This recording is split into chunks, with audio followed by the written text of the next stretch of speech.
హెచ్ఆర్పిడబ్ల్యూఓ TV channel ప్రేక్షకులకు human rights PWO సంస్థ తరపున హృదయపూర్వక నమస్కారాలు తెలియపరుస్తూ today morning to evening headlines. 2025లో తొలి ప్రయోగం కమ్ 100వ రాకెట్ ప్రయోగానికి ఇస్రో రెడీ 1 2 3 అంటోంది. ఈ కీలక రాకెట్ ప్రయోగానికి ఇస్రో సైంటిస్టులు ఏర్పాట్లు చేశారు. దీనిలో భాగంగా GSLV F-15 రాకెట్ తో NVS-02 నావిగేషన్ ఉపగ్రహాన్ని జియో ట్రాన్స్మిషన్ ఆర్బిట్ లోకి పంపనుంది. దీనికోసం శ్రీహరికోటలోని షార్ కేంద్రంలో అన్ని ఏర్పాట్లు పూర్తయ్యాయి. ఈ ప్రయోగం విశేషాలు ఏంటో తెలుసుకుందాం. 1920లో విజయవంతంగా తొలి శాటిలైట్ ప్రయోగం చేసింది ఇస్రో. ఈ నెల 29న 100వ రాకెట్ ప్రయోగానికి రెడీ అయింది. GSLV F-15 రాకెట్ ద్వారా కక్షలోకి NVS-02 శాటిలైట్ పంపనుంది. 36,000 కిలోమీటర్ల దూరంలో ఉన్న కక్షలోకి చేరనుంది. ఈ శాటిలైట్ ఉపగ్రహం బరువు 2,250 కిలోలు. 10 ఏళ్ల పాటు ఈ శాటిలైట్ సేవలు అందించనుంది. ఇక ఈ ఉపగ్రహ ప్రయోగంతో భారత్కి ఎలాంటి ఉపయోగాలు ఉన్నాయో తెలుసుకుందాం. NVS-02 second generation navigation satellite navigation వ్యవస్థను మరింత మెరుగుపరుస్తుంది. 5 ఉపగ్రహాల సిరీస్ లో ఇది రెండవది. అమెరికా గ్లోబల్ పొజిషన్ శాటిలైట్ వ్యవస్థ లాగా సేవలు అందిస్తుంది. అందుబాటులోకి పొజిషనింగ్, నావిగేషన్, టైమింగ్ సేవలు. ఈ సేవలు భారత ఉపఖండానికి మాత్రమే పరిమితం. మన సరిహద్దులు దాటి 1500 కిలోమీటర్ల దూరం వరకు దీని పరిధి. ఈ శాటిలైట్ లో దేశీ తయారీ rubidium atomic clocks, army, navy, air force కు నావిగేషన్ సేవలు, సముద్రంలో మత్స్య సంపద ఉన్న ప్రాంతాలను గుర్తిస్తుంది. గత ఏడాది డిసెంబర్ 30న ప్రయోగించిన PSLV C-60 రాకెట్ ప్రయోగం ద్వారా 99 రాకెట్ ప్రయోగాలు పూర్తి చేసుకున్న ఇస్రో మరో 3 రోజుల్లో 100వ ప్రయోగంతో సరికొత్త మైలురాయిని చేరుకోనుంది. 2025లోనూ అస్సలే తగ్గేది లేదంటుంది ఇస్రో. కొత్త ఏడాది ప్రారంభంతోనే మరో చరిత్ర సృష్టించింది. ఇటీవల నింగిలోకి పంపిన 2 ఉపగ్రహాలను విజయవంతంగా అనుసంధానం చేసింది. స్పేస్ లాగింగ్ ప్రక్రియను విజయవంతంగా పరీక్షించి ఈ ఘనత సాధించిన 4వ దేశంగా అవతరించింది భారత్. ఇప్పుడు ఈ 100వ ప్రయోగానికి సిద్ధమవుతున్న ఇస్రో కి మన హెచ్ఆర్పిడబ్ల్యూఓ హ్యూమన్ రైట్స్ పిడబ్ల్యూఓ సంస్థ తరపున హృదయపూర్వక ధన్యవాదాలు తెలియపరుస్తున్నాం. ఇస్రో 100వ రాకెట్ను అంతరిక్షంలోకి పంపనుంది. దాని ఉపయోగాలు కూడా చూసినాం. 1500 కిలోమీటర్ల వరకు, భారత్ చుట్టుపక్కల 1500 కిలోమీటర్ల వరకు కొన్ని విషయాలను పరిశీలించడంలో, అవి కూడా చాలా దేశ భద్రతకు సంబంధించిన విషయాలు, ఆ విషయాలను పరిశీలించడంలో చాలా ముఖ్య పాత్ర వహిస్తుంది. ఇది ప్రపంచంలోనే 4వ దేశంగా కూడా నిలవబోతుంది ఈ విషయంలో అని చెప్పేసి దీనికి మనం చాలా గర్వించాలి. ఈ విషయంలో కేంద్ర ప్రభుత్వం ప్రోత్సాహం బాగా ఉంది. కేంద్ర ప్రభుత్వానికి హ్యూమన్ రైట్స్ పిడబ్ల్యూఓ సంస్థ తరపున ధన్యవాదాలు. శ్రీ సత్యసాయి సీకేపల్లి వసతి గృహం ఘటనపై సీఎం ఆగ్రహం. కార్యకర్తలు అనవసర వివాదాల జోలికి వెళ్ళొద్దన్న పవన్. ఇదైతే మెయిన్ ఇంపార్టెంట్. కార్యకర్తలు అనవసరమైన వివాదాల్లోకి వెళ్ళొద్దన్న పవన్ డిప్యూటీ సీఎం గారు చెప్పారు.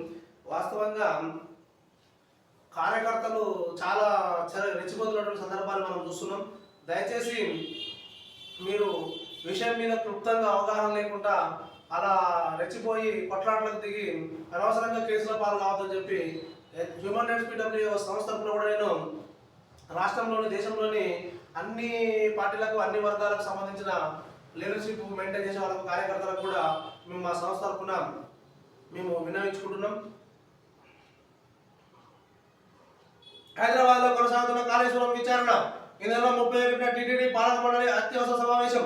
మహాకుంభమేళ, భారీగా పెరుగుతున్న భక్తుల రద్దీ, బంగ్లాదేశ్కు ఆర్థిక సాయం నిలిపివేత. అమెరికా ట్రంప్ వచ్చిన తర్వాత మొత్తం సంశ్లేషణ విషయాలు చేస్తున్నారు అమెరికాలో. రోజు ఒక షాకింగ్ న్యూస్ ఉంటున్నాం మనం. సూడాన్లో ఆసుపత్రిపై దాడి, 70 మంది మృతి. ఉగ్రవాద పని ఉంటుంది ఇది.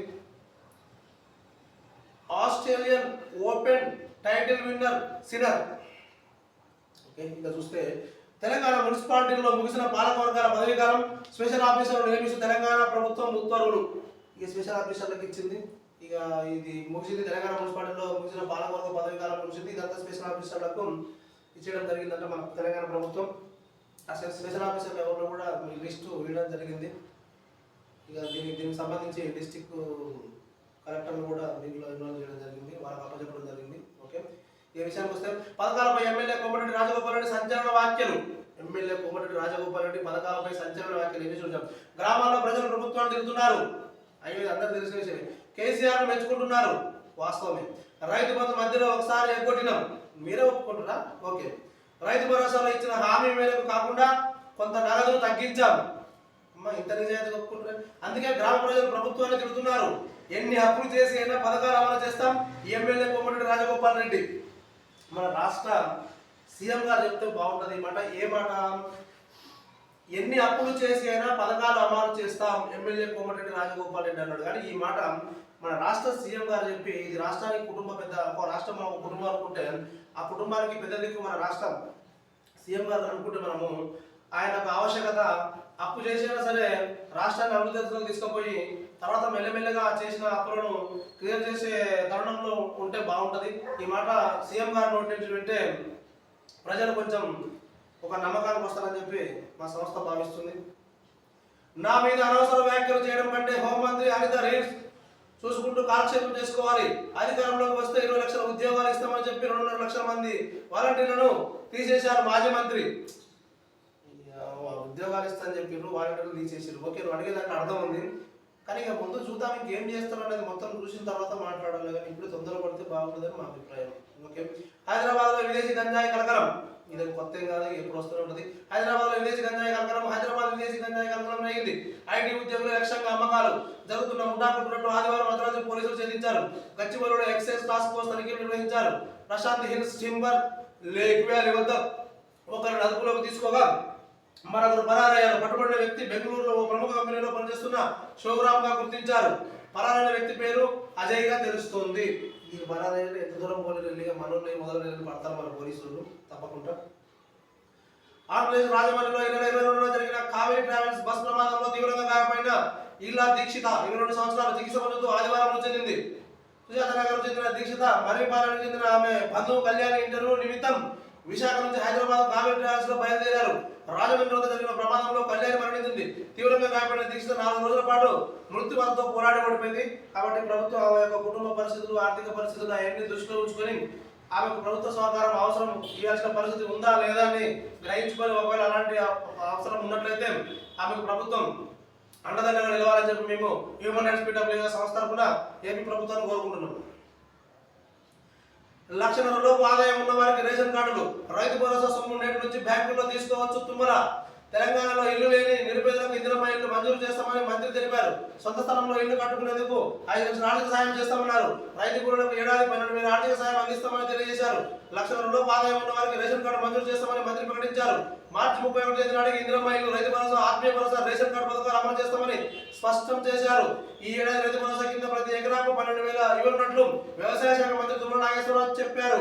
భూమి లేని పేదలకు ఇందిరమ్మ ఆత్మీయ భరోసా కింద ఏడాది 2 విడతలుగా 12,000 ఇస్తామని పేర్కొన్నారు. ఆదివారం మల్లెపల్లి గ్రామంలో మంత్రి మాట్లాడారు. రైతులకు యాసంగి పెట్టుబడి సాయం, కూలీలకు 6,000 ఆదివారం అర్ధరాత్రి నుంచి ఖాతాలో పడతాయని, సోమవారం నుంచి బ్యాంకులో నగదు తీసుకోవచ్చు అన్నారు. ఈ విషయానికి వస్తే రేపు పొద్దుగా తెలుస్తుంది. ఇక విషయానికి వస్తే పూర్తిగా తెలవాలంటే పేపర్ స్టేట్మెంట్ రేపు పొద్దుగా మొత్తం వస్తుంది. అసలు ఎంతవరకు వచ్చినాయి ఏందని మొత్తం తెలుసు చూద్దాం. మరి ధర్మవరంలో హైటెన్షన్ కార్లు, బైకులు ధ్వంసం. శ్రీ సత్యసాయి జిల్లా ధర్మవరంలో ఆదివారం ఉద్రిక్త పరిస్థితులు తలెత్తాయి. ధర్మవరం నియోజకవర్గంలో టీడీపీ, వైసీపీ శ్రేణుల మధ్య గొడవ జరిగింది. ఈ ఘర్షణలో పలు వాహనాలు ధ్వంసమయ్యాయి. వివరాల్లోకి వెళ్తే ధర్మవరం నియోజకవర్గం ఎమ్మెల్యేగా బీజేపీ నేత మంత్రి సత్యకుమార్ యాదవ్ ఉన్నారు. మంత్రి సత్యకుమార్ సమక్షంలో వైసీపీ చెందిన మైనార్టీ నేత కృష్ణాపురం జమీర్ సోమవారం బీజేపీలో చేరేందుకు సిద్ధమయ్యారు. అయితే జమీర్ చేరికను ధర్మవరం నియోజకవర్గం టీడీపీ ఇన్ఛార్జ్ బండాల శ్రీరామ్ తీవ్రంగా వ్యతిరేకిస్తున్నారు. క్రమంలోనే సోమవారం బీజేపీ చేరికకు జమీర్ రంగం సిద్ధం చేసుకున్నారు. బీజేపీలో చేరికపై ధర్మవరంలో పలు చోట్ల ఫ్లెక్సీలు ఏర్పాటు చేయించారు. అయితే జమీర్ బీజేపీలో చేరడాన్ని తీవ్రంగా వ్యతిరేకిస్తున్న టీడీపీ శ్రేణులు ఈ ఫ్లెక్సీలను చించివేశారు. ఈ విషయం టీడీపీ, వైసీపీ కార్యకర్తల మధ్య గొడవకు దారితీసింది. ఫ్లెక్సీల తొలగింపై తొలుత వాగ్వాదం జరిగిన ఆ తర్వాత ఇరు వర్గాలు పరస్పరం రాళ్ళదాడి చేసుకున్నారు. ఈ ఘటనలో 2 స్కార్పియో కార్లతో పాటు 3 బైకులు ధ్వంసమయ్యాయి. మరొక వైపు ఘర్షణ విషయమై సమాచారం అందుకున్న పోలీసులు వెంటనే ఘటనా స్థలానికి చేరుకుని 2 పార్టీల కార్యకర్తలు చెదగొట్టారు. గాయపడిన వారిని ఆసుపత్రికి తరలించారు. ధర్మవరం పట్టణాన్ని తమ ఆధీనంలోకి తీసుకున్నారు. మళ్లీ ఉద్రిక్తత తలెత్తే అవకాశం ఉండడంతో ముందు జాగ్రత్త చర్యగా షాపులు మూసేయించారు. మరోవైపు పొత్తుల్లో భాగంగా ధర్మవరం నియోజకవర్గం ఎమ్మెల్యే టికెట్ ను బీజేపీ దక్కించుకుంది. దీంతో టీడీపీ నుంచి టికెట్ ఆశించిన పరిటాల శ్రీరామ్ నిరాశకు గురయ్యారు. అయితే అధిష్టానం ఆదేశాలతో బీజేపీ అభ్యర్థి సత్యకుమార్ యాదవ్ విజయానికి పరిటాల శ్రీరామ్ కృషి చేశారు. కూటమి పార్టీల సమన్వయంతో ఈ స్థానాన్ని కూటమి దక్కించుకుంది. సిట్టింగ్ ఎమ్మెల్యే కేతిరెడ్డి వెంకటరామరెడ్డిపై స్వల్ప మెజార్టీ సత్యకుమార్ యాదవ్ గెలుపొందారు. మంత్రిగా బాధ్యతలు కూడా చేపట్టారు. అయితే ధర్మవరం నియోజకవర్గంలో పార్టీల బలోపేతంపై రెండు పార్టీలు దృష్టి సారించడంలో ఈ ఘటన జరిగినట్టు తెలుస్తుంది. ముందే ఆయన ఫ్యాక్షనిజం ఇంకా కూడా అయ్యే బుద్ధులు అయ్యే అలవాట్లు కనిపిస్తున్నాయి. దయచేసి అక్కడ ప్రజలకు మేము తెలియజేసేది ఏంటంటే ఈ పార్టీ నాయకుల కొరకు, ఈ పార్టీ చేరికల కొరకు, ఈ మనది ప్రజాస్వామ్యం దేశం మనది. ఈ దేశంలో ఎవరికి నచ్చిన పార్టీలకు వారు వెళ్ళొచ్చు, ఎవరికి నచ్చిన మతాన్ని వారు స్వీకరించవచ్చు. మనది భిన్నత్వంలో ఏకత్వం గల దేశం మనది. కులాలు ఎన్నైనా, మతాలు ఎన్నైనా, వర్గాలు ఎన్నైనా, వర్గాలు ఎన్నైనా, వర్ణాలు ఎన్నైనా, ఏది ఎంతైనా కూడా మనందరం ఒకటే నినాదాన్ని మనం మర్చిపోవద్దు. దయచేసి ఎవరి నిర్ణయాలకు కూడా ఎవరు పార్టీలు మారినంత మాత్రాన ఈ పార్టీకి వెళ్ళి ఎందుకు పోతున్నావు అని చెప్పి ఆ పార్టీ శ్రేణుల మధ్య ఇలాంటి కొట్లాటలు జరగవద్దు. దయచేసి ఇలాంటి కొట్లాటలు జరగకుండా ఆయా పార్టీలు అన్ని పార్టీల వారికి ఆ పార్టీలకు సంబంధించిన యాజమాన్యాలు, వాళ్ళకి సంబంధించిన పార్టీ బాసులు ఎవరైతే ఉంటారో వాళ్ళంతా ఇలాంటి చర్యలకు కార్యకర్తలు పాల్పడకుండా వీళ్ళకు మంచి అవేర్నెస్ ఇచ్చి ఇలాంటి చర్యలకు పాల్పడనివ్వకుండా చూసుకోవడం, ప్రతి పార్టీ వాళ్ళు వాళ్ళ కార్యకర్తల మీద అబ్జర్వేషన్ చేస్తూ వాళ్ళ కార్యకర్తలను ఇలాంటి చర్యలకు పాల్పడకుండా చూడాలని చెప్పి మేము మా హ్యూమన్ రైట్స్ PWO సంస్థ తరఫున దేశంలో ఉన్నటువంటి అన్ని రాజకీయ పార్టీ యాజమాన్యాలకు మేము సవినయంగా విన్నవించుకుంటాం. మీరు చర్యలు తీసుకోవాలి. ఈ విషయం మీద కార్యకర్తల్ని అవేర్నెస్ చేస్తూ ఇలాంటి గొడవలకు పాల్పడకుండా చూడాల్సిన బాధ్యత మీ పైన ఉంది. దయచేసి చూడండి.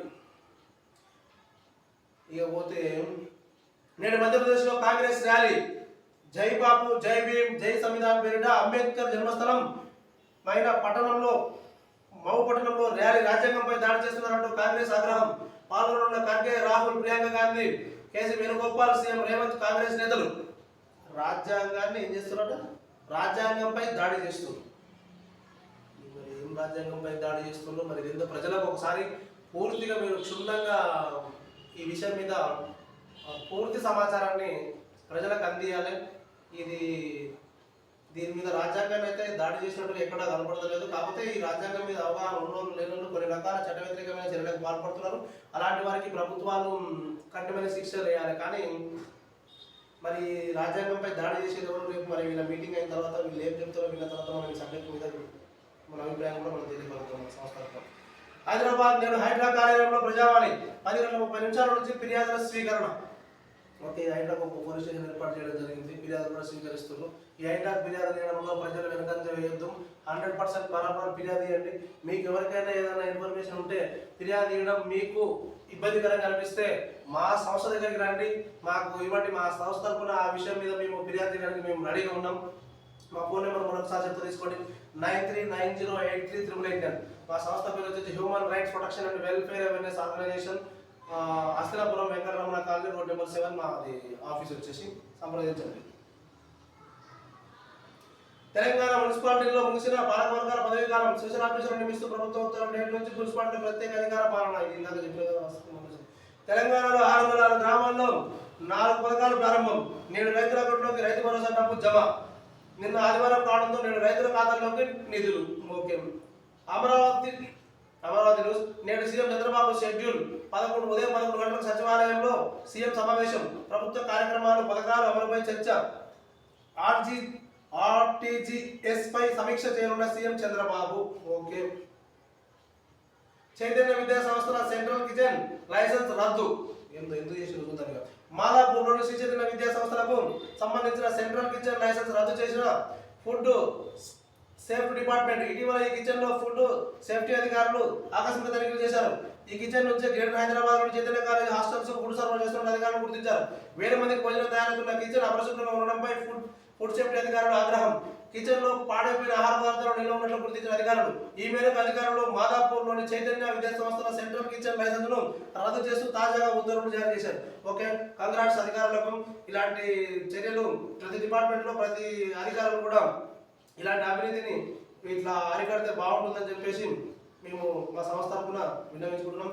గ్రామ వార్డు సచివాలయ ఉద్యోగులకు షాక్ ఇచ్చిన టీడీపీ ప్రభుత్వం విజన్ 2047లో భాగంగా గ్రామ సచివాలయాల సిబ్బందిని కుదిస్తూ ప్రభుత్వం ఉత్తర్వులు జారీ చేసింది. సుమారు 40,000 మంది ఉద్యోగులకు కోతపెట్టిన ప్రభుత్వం సచివాలయాలను ఏబీసీ కేటగిరీలో విభజించిన సర్కార్ ఏ కేటగిరీ సచివాలయంలో సిబ్బందికి 6 కుదిస్తూ ఆర్డర్, బి కేటగిరీ సచివాలయంలో సిబ్బందికి 7 కుదిస్తూ ఆర్డర్, సి కేటగిరీ సచివాలయంలో సిబ్బందికి 8 కుదిస్తూ ఆర్డర్.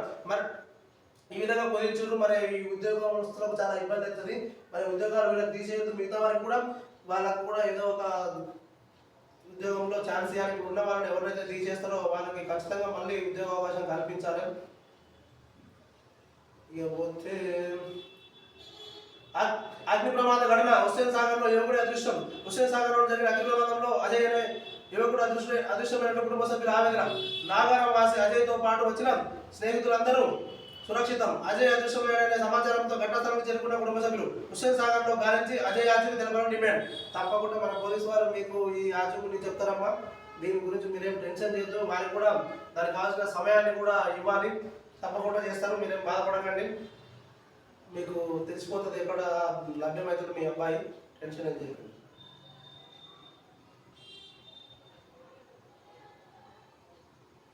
ఓకే, మీరుపేట మర్డర్ కేసులో తాజాగా మరో షాకింగ్ ట్విస్ట్. ఓ సినిమా స్ఫూర్తితో తన భార్యను దారుణంగా హత్య చేసినట్లు పోలీసులకు తెలిపిన నిందితుడు గురుమూర్తి. సూక్ష్మదర్శిని సినిమా తరహాలో మాధవి మృతదేహాన్ని మాయం చేసిన సమాచారం. ఆ సినిమాలో దత్తత కూతురుని తల్లి కొడుకు కలిసి హతమార్చడమే కాకుండా ఆమె శరీర భాగాలను కెమికల్ ట్యాంకులో వేసి కరిగించినట్లు ఉండే సీన్. దీనిని ఆధారంగా చేసుకునే భార్య మాధవి డెడ్ బాడీని గురుమూర్తి మాయం చేసినట్లు పోలీసు విచారణలో వెల్లడి. ఈ రోజుకు కథ చెప్తున్నాను, ఈయన ఏం చేస్తారో చూద్దాం లాస్ట్. సుప్రీంకోర్టులో జగన్ పోరాట తెలుసుకున్నాం. జగన్ గారికి 27 రోజు ఉండే వాయిదా. జగన్ పై ఉన్న కేసులను బదిలీ చేయాలని రఘురామకృష్ణరాజు వేసిన పిటిషన్ను డిస్మిస్ చేసిన సుప్రీంకోర్టు జగన్ బెయిల్ను రద్దు చేయాలని వేసిన పిటిషన్ను ఉపసంహరించుకున్న పిటిషనర్. ఓకే, థ్యాంక్ యూ, ధన్యవాదాలు.